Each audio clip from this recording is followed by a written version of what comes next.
Et là, la chôte. Hazak ou Baruch Rabotai Besorot Tovot. On est aujourd'hui le 25 dans le mois de Tammuz.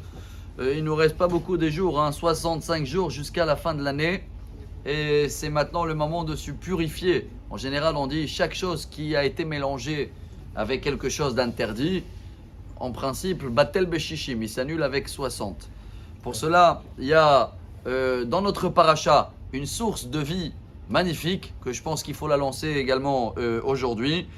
Tout ce qui est neuf et qui change de statut, ou quelqu'un qui veut changer et se convertir, ou quelqu'un qui a touché un manque de vie, ce qui s'appelle la mort. Des fois, ça peut être même un potentiel de vie qui n'a pas été développé. Ça peut être même, à l'époque, la lèpre. Ça veut dire qu'il y avait un endroit dans le corps qui n'était pas vivant. Tous ces gens-là doivent absolument passer dans le mikvé.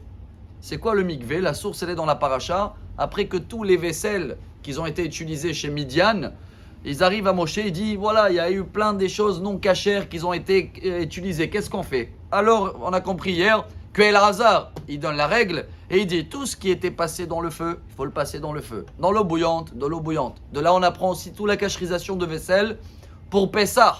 Mais ça ne suffit pas dans le cas où la vaisselle, elle veut maintenant naître chez un nouveau propriétaire. Comment on fait?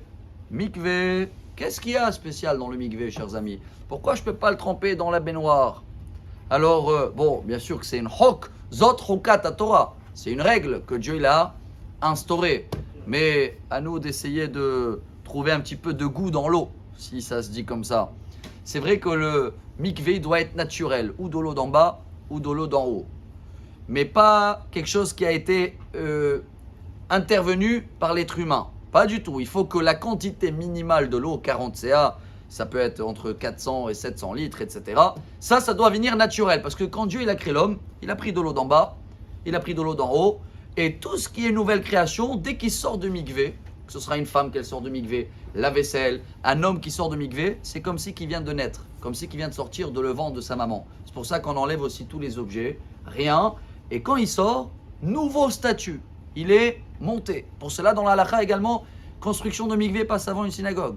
Bon, j'ai fait tout ça pour parler de la paracha, mais également depuis hier, on a lancé en bas la construction de mikvé en place centre-ville à la demande de Rabbi Amos, rajouter purification. Et si Dieu veut, il va avoir aussi pour les hommes, aussi pour la vaisselle, aussi surtout pour les premières qui font leur mikvé. La première fois au monde, c'est les femmes qui vont se marier.